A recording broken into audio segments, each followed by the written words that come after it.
안녕하세요. 저는 365 드림위원 대표원장 권정현입니다.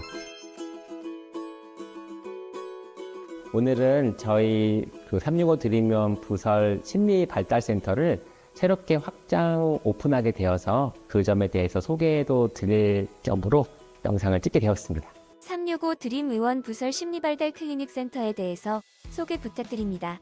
저희 센터는 소아부터 초등학생 고학년까지 좀 여러 연령대에서 심리적인 면, 기능적인 면, 또는 정서적인 면, 또는 언어나 인지 이런 여러 가지 발달이 고르게 일어나야 되는데 그런 발달을 전반적으로 체크하면서 또 부족한 부분이 있는 거를 저희 센터에서 도와줄 수 있는 다양한 프로그램과 수업, 시설을 갖추고 있습니다. 그래서 어떤 한 소아 어린이가 어떤 사회에 잘 적응할 수 있고 자기 학교에 잘 적응하면서 정상적인 발달을 이룰 수 있도록 도와주는 프로그램을 많이 보유하고 있습니다. 일반적인 발달센터와 다른 차이점이 있다면?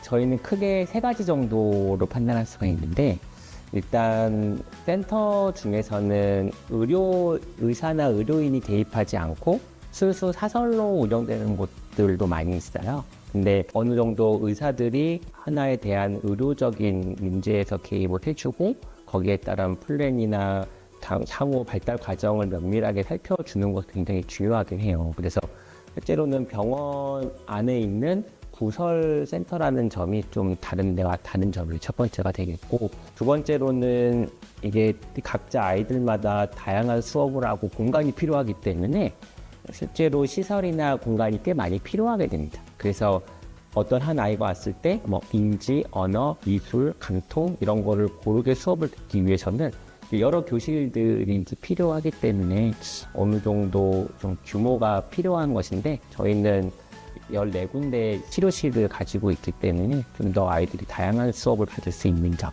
그리고 세 번째로는 보통 부모님이 이제 같이 데리고 와야 되기 때문에 주로 부모님들이 낮에는 잘 못 오시고 야간이나 주말 이럴 때 많이 오실 수가 있어요. 그래서 다른 센터에서는 아무래도 쉽게 그때 하기는 어렵긴 한데 저희는 병원도 연중무휴 야간으로 운영을 하고 있고 거기에 맞춰서 센터도 야간 수업이나 또는 주말 공휴일 수업을 좀 더 강화해서 좀 더 편의를 제공하고 있습니다. 발달센터는 누가 언제부터 치료를 받는 게 좋을까요? 국가에서 분당검진에서 시행하는 영유아 검진 프로그램이 있어요.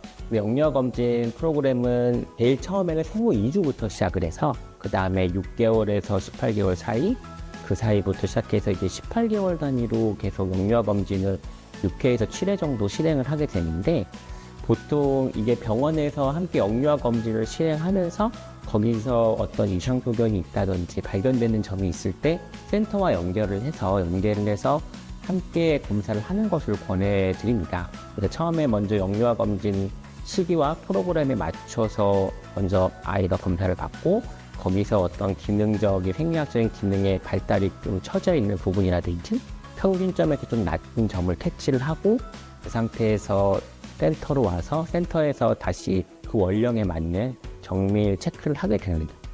그래서 보통은 우리 애가 좀 늦지만 괜찮겠지? 또는 이게 괜찮은 건가? 여러 가지 이제 아직은 좀 확신을 못 하시는 경우들이 많이 있는데 말 그대로 영유아 검진도 어떻게 보면 검진이잖아요. 그러니까 아파서 진료를 보러 오는 게 아니라 생애 주기별로 체크를 하고 검진 목적이 되는 거기 때문에 좀 더 발달센터에서 하는 검진을 1차적인 검진에 의해서 거쳐서 좀 더 그 세부 분야를 정밀 검진을 하는 곳이다. 이렇게 생각하셔도 좋을 것 같습니다. 영유아 검진과 발달센터 검진의 차이는? 일단 영유아 검진은 처음에는 그 짧은 시간에 사실은 그 아이의 전반적인 상태를 모두 판단한다는 게 현실적으로 어려운 면이 있어요. 그리고 신체 계측이나 기본적인 측정을 떠나서 그 아이의 기능적인 면은 거의 부모님의 진술과 부모님의 문진표에 의존해서 거기에 맞춰서 설명을 하게 됩니다. 그리고 또한 거기서 이상이 있는 경우에는 병원으로 전원을 하게 되는데 이제 대학병원은 상대적으로 문턱이 높은 편이에요.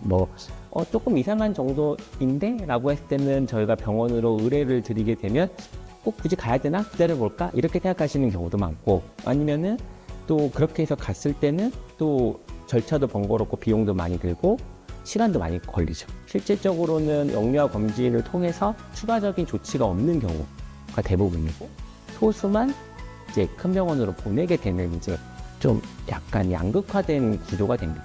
그 점에 대해서 발달센터나 심리센터에서 하는 검사들은 대학병원과 그 개인 병원에서 영유아 검진을 했을 때 그 양쪽에 그 중간에 완충적인 작용을 할 수 있다. 그래서 대학병원으로 가야 되기 전에 먼저 영유아 검진을 통해서 1차적인 이상소견이 의식이 됐을 때 바로 이 연계해서 좀 더 심층적인 검사를 진행해 볼 수 있는 곳이다. 그래서 보호자분들이 생각하실 때는 개인 병원에서 조금 아쉬웠던 부분, 또 대학병원까지의 접근에 좀 높은 문턱, 그 사이에 중간에 걸쳐 올 수 있는, 중간에 올 수 있는 좀 완충적인 곳이다. 이렇게 이해하시면 좀 더 편하실 것 같습니다. 365 드림 의원 발달센터에서 검진 및 치료를 받게 되는 경우는 일단은 보통 이제 사례를 들면 영유아 검진을 이제 하시면서 우리 애가 24개월인데 지금 말이 이 정도가 괜찮을까요? 이런 질문이 가장 일반적입니다. 보통은 좀 더 지켜보시다가 큰 병원에서 한번 나중에 검사 받아보세요 라고 하는 거는 실질적으로 환자분에게 큰 실익이 되지는 못해요. 근데 이제 저희 같은 경우는 이제 그 평균점, 그 24개월을 하나 다 그룹으로 나눴을 때 그 평균점에서 이하가 된 경우는 센터로 바로 연락을 취해주게 됩니다. 그럼 센터에서 이제 언어 평가를 실질적으로 해보게 되고, 그 언어 평가를 통해서 좀 구체적으로 그 언어 발달 지연이나 지체가 있는지 또는 몇 개월 정도 지연이 있는지 과학적으로 판단을 해서 거기서 치료한 필요를 이제 제공하게 되는 이제 방식으로 진행이 되게 됩니다. 영유아, 소아뿐만 아니라 아동들도 치료가 가능할까요? 코로나 시점을 지나면서부터는 좀 뭔가 그 당시에 좀 여러 가지 이유로 발달이 원활하게 이루어지지 못한 상태에서 또 초등학교로 진학을 하게 되고, 그 비슷한 지연이나 지체, 부적응을 좀 겪고 있는 아이들이 많이 있어요. 근데 기존의 센터에서는 좀 공간적인 제약이 있어서 아동이 주로 치료를 받을 수 있는 공간이 부족했었는데, 그래서 이번에 그 중축을 하게 되면서는 아동을 좀 더 케어할 수 있는 그런 공간을 많이 만들게 됐습니다. 예를 들어서 지금 있는 공간이, 이곳이 이제 특수체육 시설인데요. 이곳에서는 기존의 감통치료실에서는 영유아 아동의 그 소근육 운동을 주로 컨트롤 했었다면, 이곳은 아동들의 그 대근육 운동의 빠른 리액션이나 동작을 유발을 시켜서 그것을 통해서 그 아이들의 어떤 좀 자기 신체 표현의 욕구, 또 자기 표현의 어떤 그런 걸 충족하는 거, 그런 걸 통해서 사회적인 정서적인 안정을 좀 도모하고, 이후에 뭐 체력 향상이라든지 또 건강, 운동 기술에 대한 좀 습득을 목적으로 하고 있습니다. 동시에 그룹 수업도 함께 진행을 해서 같은 타인과의 어떤 상호 교류나 그런 사회성 증진에도 함께 목적을 두고 있다, 이럴 수 있겠습니다.